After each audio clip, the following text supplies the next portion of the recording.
Media saya seperti ini. Baiklah, sebelum saya menjelaskan mengenai siklus air dengan menggunakan media pembelajaran diorama ini, saya akan menjelaskan sedikit mengenai siklus air tersebut.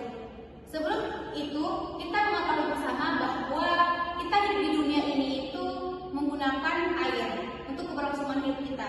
Dengan keberlangsungan air ini, kita bisa melakukan kegiatan sehari-hari ataupun aktivitas sehari-hari, misalnya mandi, mencuci pakaian, mencuci piring, menyiram tanaman, dan lain sebagainya.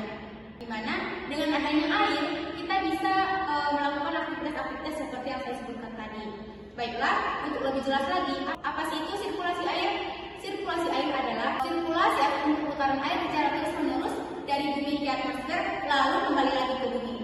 Dengan pengertian itu, kita sudah mengetahui bersama bahwa dari bumi ke atmosfer, lalu kembali lagi ke bumi. Proses ini berlangsung secara terus-menerus tanpa gangguan ataupun hal lainnya.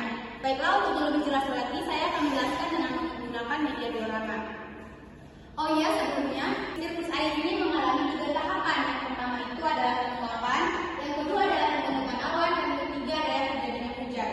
Dengan tahapan ini, sirkulasi air ini akan berjalan secara terus-menerus di bumi, bahkan nantinya juga akan mempengaruhi kehidupan manusia. Lebih jelas lagi, saya akan menjelaskan tentang sirkulasi air ini melalui media pembelajaran saya. Media pembelajaran diorama ini yaitu yang pertama, kita hidup di muka bumi ini tentu saja kita tinggal di sini di atas tanah.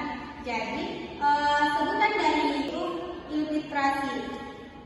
Dengan adanya tanah, kita bisa membangun rumah, membangun gedung, ataupun bahkan membangun kehidupan kita untuk bisa tinggal ataupun keberlangsungan hidup kita. Di mana dengan adanya tanah juga selain itu kita hidup di muka bumi ini juga terjadinya air ataupun kita dikelilingi dengan air, baik air sungai, air danau, bahkan air laut. Setelah itu, air ini ataupun proses air ini adalah keberlangsungan hewan-hewan, misalnya ikan, terumbu karang, dan lain sebagainya. Dan proses air ini akan meluap dengan bantuan sinar matahari. Dengan bantuan sinar matahari ini, maka proses ini disebut dengan evaporasi. Lanjut, setelah uap air ataupun setelah air yang ada di muka bumi ini berlangsung, kemudian air tersebut akan mempengaruhi tumbuh-tumbuhan yang ada di sini.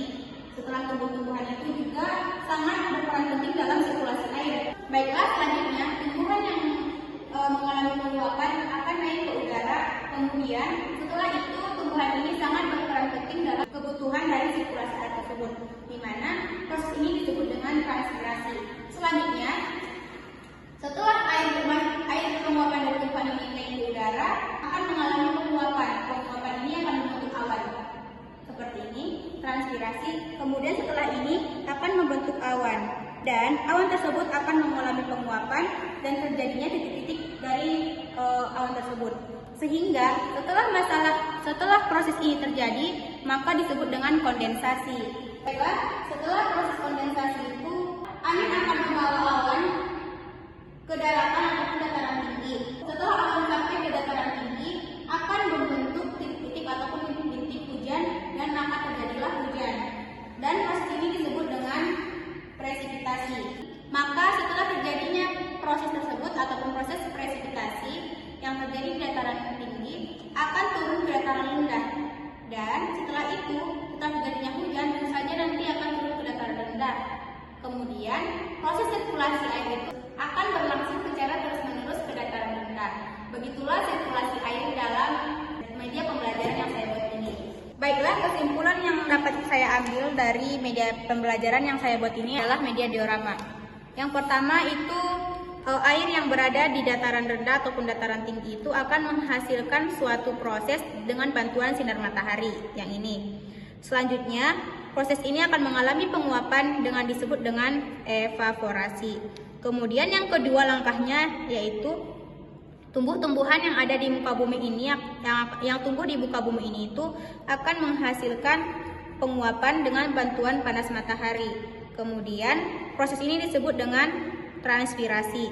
Setelah transpirasi ataupun proses transpirasi itu berlangsung, maka akan membentuk awan ataupun udara ataupun uap air dari permukaan bumi itu akan naik ke udara dan akan membentuk awan. Kumpulan uap air ini akan mengalami pengembunan dan membentuk titik-titik air. Proses ini disebut dengan kondensasi.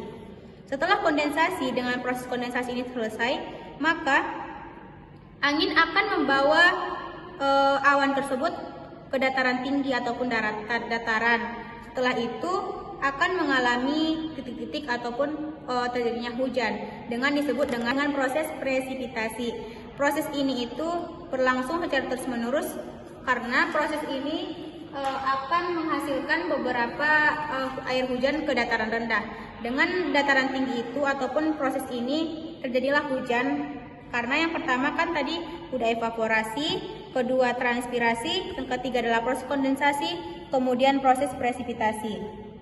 Setelah proses presipitasi itu, air hujan akan mengalir secara terus-menerus dengan sirkulasi yang ada di muka bumi ini tanpa dipengaruhi oleh apapun. Cukup sekian yang dapat saya sampaikan dari media pembelajaran saya ini, yaitu media diorama. Apabila ada yang salah, saya mohon maaf. Wabillahi taufiq wal hidayah. Assalamualaikum warahmatullahi wabarakatuh.